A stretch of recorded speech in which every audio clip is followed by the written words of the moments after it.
The day she took over, I wore a tie. Not because I expected anything, but out of respect for the company, for her father, for everything we built together across nearly 2 decades. I stood outside the conference room at 9 a.m. sharp. She walked, in late leather heels on polished tile, designer bag, black blazer sharp enough to cut steel. She didn't look at me when she passed. Not really. Just that half-second glance you give someone you've already decided isn't worth your time. She had her father's jawline, but none of his grace. I was called in right before lunch. A 4-minute meeting. HR was already there. So was someone. From brand transformation. I didn't even get a seat. She leaned forward and said, without hesitation, "This is nothing personal. We're moving in a leaner direction. You've done great work, but you're just not aligned with where we're going." I didn't argue, didn't flinch, just nodded. And then she said it. "My father trusted you. I don't." No anger, no warmth, just a statement of fact. That was the moment I realized. I wasn't being fired because I failed. I was being erased because I reminded her of a world she never earned her way through. They handed me an envelope. 1-month severance. No pension mention. No goodbye lunch. No thank you. I looked at the stack of papers, tucked them under my arm, and walked out without another word. But inside, something shifted, not broken, not bitter, just realigned. You see, I had been ready for this moment long before she even knew what the company did. I had watched her drift through college internships like boardroom royalty. I'd seen her roll her eyes during team huddles when her father made her shadow operations. And I'd heard the way she spoke about disruption like it was a strategy and not a buzzword. She thought firing me would be the start of her legacy. She didn't realize it would be the start of her undoing. I walked to my truck, closed the door gently, and sat there a while. I didn't feel angry.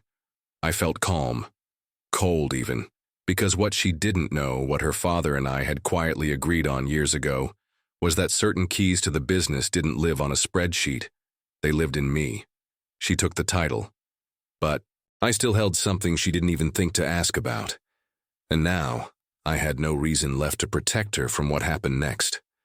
I joined the company when it was still just a warehouse with a leaky roof and 2 folding desks. Her father, Mr. Langston, had a dream and a whiteboard full of ideas. I had a toolbox, a willingness to outwork anyone, and no illusions about shortcuts. Together, we built things that mattered. Not just products, not just systems, but a foundation, processes, trust, a rhythm. He always said I was the steady hand behind the curtain. Never flashy, but always there when it counted. In those early years, I installed systems by hand, wrote the first operating manuals, and once slept on a packing blanket just to keep the servers cool through a heat wave. No one asked me to. It just needed to be done. When business picked up, I trained our first set of hires, then the next dozen. Every time something broke, it came through me. Not because I was the smartest, just the most consistent. I never needed applause. I just liked seeing things work. And then there was her. I remember the first time she walked into the building, back from college for summer break, fresh off a marketing degree and barely out of her teens. Mr. Langston wanted her to see the guts of the place, to understand what made it run before she touched the brand side. She hated it. The grime. The routine. The old school systems. Still, I showed her the ropes. Walked her through supply chains, scheduling, vendor negotiations. Helped her put together her first department report. She didn't thank me, but that was fine. Her father did. When Mr. Langston got sick, things shifted. He stopped coming in regularly. Trusted me to keep things running while he managed treatments and transition talks. He even brought me into his office one afternoon, closed the door and said, "If anything ever happens, make sure she doesn't break what we built." I promised I would. Maybe that was my mistake, because when he passed, the board fast-tracked her into the top seat. She came in with consultants, buzzwords, vision decks. No more check-ins, no more field visits, just rebrands and restructures. Still tried to help, tried to offer guidance on infrastructure, HR pain points, vendor credit lines, things she hadn't touched. She waved it all off. Eventually, she stopped taking meetings with me altogether. But I held on. Not because I was afraid of change, because I believed in the mission. I believed in what Mr. Langston built, what we built. When she finally let me go, it wasn't the job I mourned. It was the complete erasure. No mention of the nights, the risks, the hard calls. No handshake. Not even a nod to the years spent turning blueprints into reality. Just a cold dismissal. She saw me as excess baggage. But what she didn't realize? I didn't stay because I needed the paycheck. I stayed because I still honored her, father's legacy. And now that she's erased it, I'm no longer bound to protect it from her. If her father ran the company like a craftsman, precise, thoughtful, hands-on, she came in like a demolition crew with a TikTok account. She didn't. Step into leadership, she staged her arrival. The first week, she replaced the classic brass signage in the lobby with some flat, minimalist acrylic panels that looked like they belonged on a wellness app. Modern, she called it, elevated branding. The next day, every framed employee photo in the main hallway, years of service, community awards, retirement celebrations, was taken down. We don't need nostalgia cluttering our walls, she said. Then came the team meetings, or alignment summits as her consultants called them. She didn't ask how things worked. She told us how things would work. With buzzwords: disruption, agile integration, flattening the hierarchy. No one knew what she meant, least of all her. But heads started to roll, fast. Anyone over 45, redundant, anyone who questioned the rebrand, not aligned.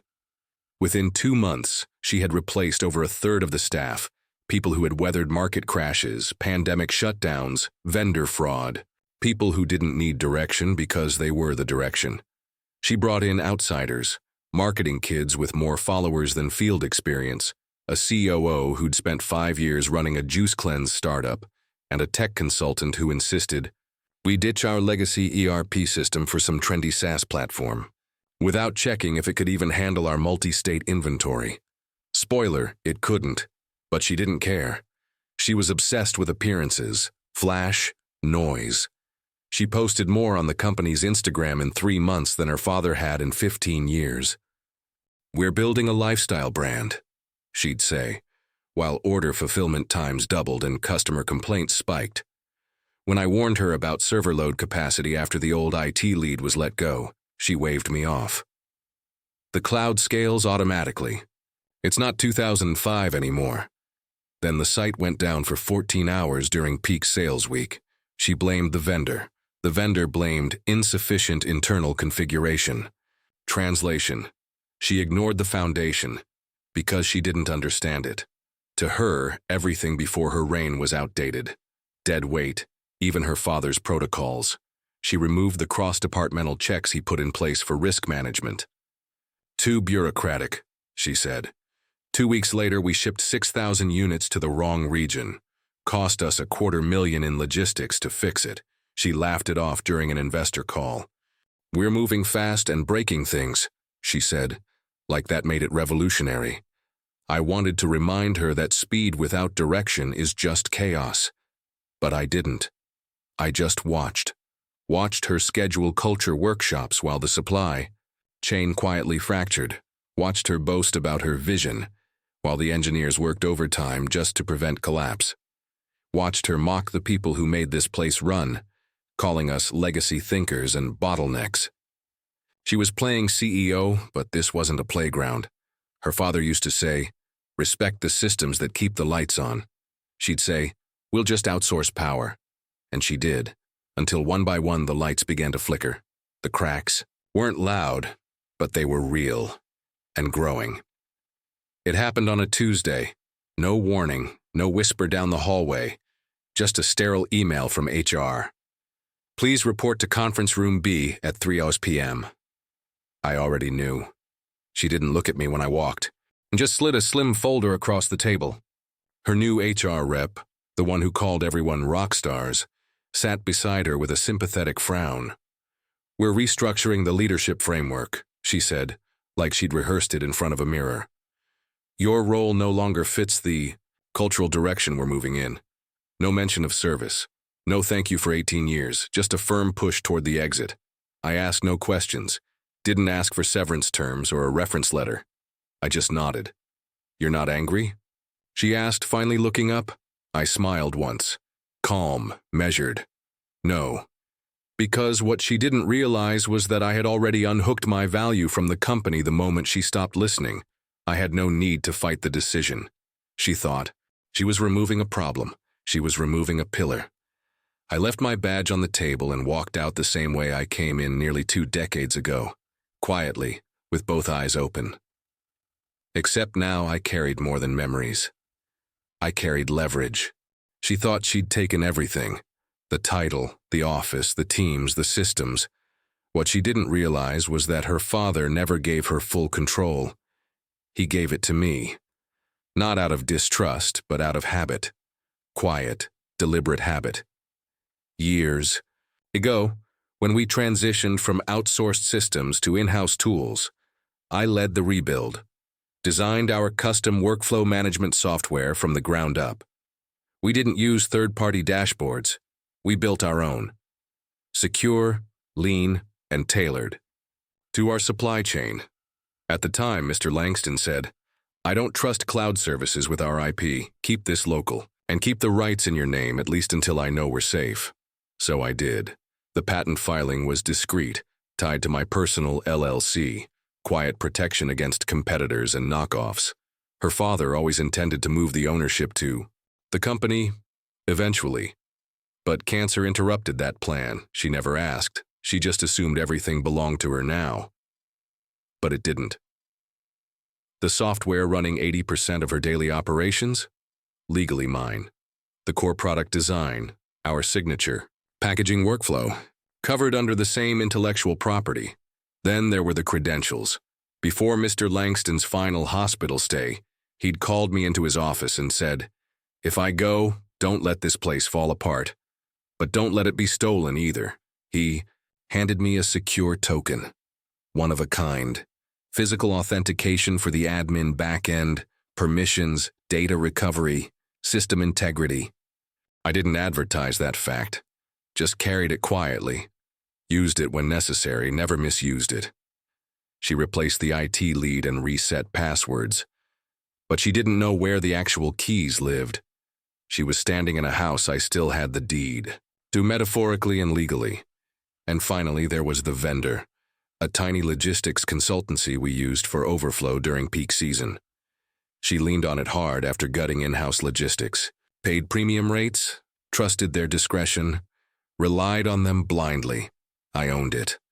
Set it up years ago under a different name, anticipating a rainy day.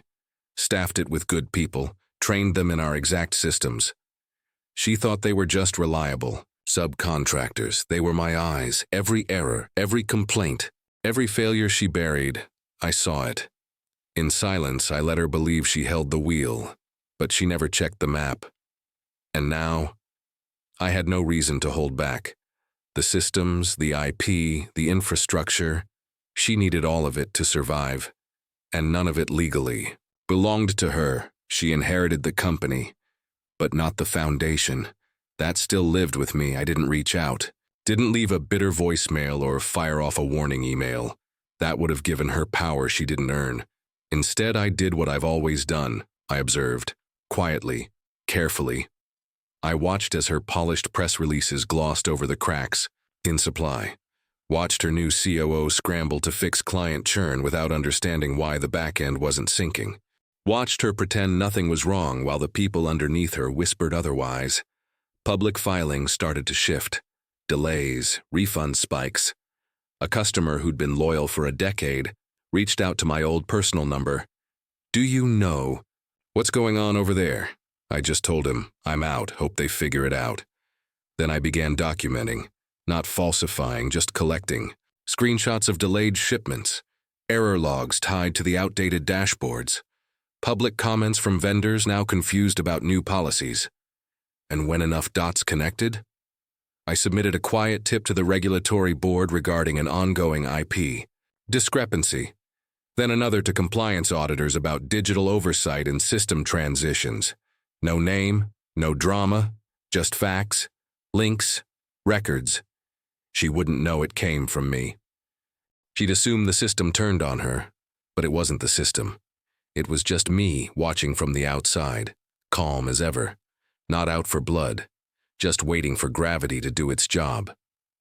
It started with the suppliers. They were loyal, less out of obligation, more out of habit. Long-standing relationships, built over coffee-stained contracts and late-night emails. But now, payments were delayed. Specs went unmet. The new procurement manager, hired for his startup energy, missed key reorder windows. Warehouses sat half-stocked. Orders began to slip. Then came the systems. The licensing for the software I built had a sunset clause. Her father and I agreed on it when we first drew it up. If the company ever stopped renewing under its original owner, access would expire. It did. And so, without warning, the custom inventory platform went dark. Fulfillment slowed to a crawl. Engineers tried patching it with open-source tools. Didn't work. You can't stitch a parachute mid-fall. Then the board noticed. They weren't stupid. They saw numbers lagging, clients pulling away, confusion bleeding into public sentiment. During a quarterly review, one asked about the missing compliance report. Standard stuff we never used to miss, she stammered. Tried to pin it on me, indirectly. Legacy dependencies, she called it. But the documents told another story. The logs were clean, the transitions mismanaged. Her COO shuffled papers. Her marketing director avoided eye contact. The board chair leaned back and said, "I thought, you said this was under control." I watched it all unfold, not with joy but with precision, because failure, when earned, doesn't need an audience. It just needs a mirror. And she was finally looking into one. It was the board that reached out. Not her, a curt message from one of the senior members. "We'd like to discuss a short-term consulting arrangement." They didn't say help, they said stabilize. I read it twice, then let it sit for a day. When I finally responded, I kept it simple. Yes, under contract, hourly rate, no meetings without agenda, no permanent commitments. They agreed. By end of week, I walked back into the building with no badge, no desk, no team. Just a laptop and a clause in my contract that made it very clear. I reported directly to the board. Not her. She avoided me at first. Then one afternoon she tried to be cordial. "Thanks for coming back," she said, voice tight. I nodded. "I'm not back, I'm just here." That was the difference. She worked in a castle built on my blueprints, and now, when it cracked, they needed the architect, not the heir. I didn't gloat, didn't lecture. I just fixed what was broken. 1. Invoice at a time. It didn't happen all at once, but I saw it coming. The board initiated a formal audit, standard, on paper. But I knew better. They'd seen enough cracks to start pulling at the walls. All I did was quietly hand over the blueprints and step back. Every missed payment, every expired license, every skipped compliance protocol. It was all there, time-stamped, linked and logged. Not dramatized, not embellished, just documented. The final report took 3 weeks. When it landed, her office door stayed shut for the rest of the day. By morning, she was gone. No farewell email, no announcement. Just a vague press release about leadership transition. They didn't thank me publicly, didn't offer a permanent role. I didn't want one. They asked if I'd stay through the restructure. I declined. My contract ended that Friday, and I intended to keep it that way. On my last walk through the office, I passed the corner suite that used to be hers.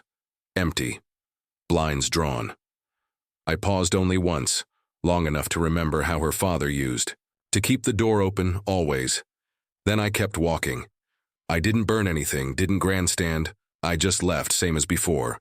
Only this time it was my choice, and justice, when done right, doesn't need noise, just closure. I never went back. Not to the company. Not to that world. Some doors, once closed, shouldn't be reopened. I used the last check to set up something small, mine from the start. No titles, no board. Just honest work, steady hands, and quiet mornings. People ask if I miss it. The meetings. The pace, the pressure. I don't. What I built there was real, but I made the mistake of believing loyalty could be passed down like inheritance. It can't. Loyalty is earned every day. Her father knew that. She never did.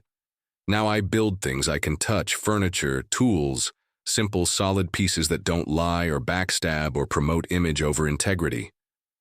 There's peace in that. And when I lock up at night, I know one thing with certainty. No one can fire me from what I own.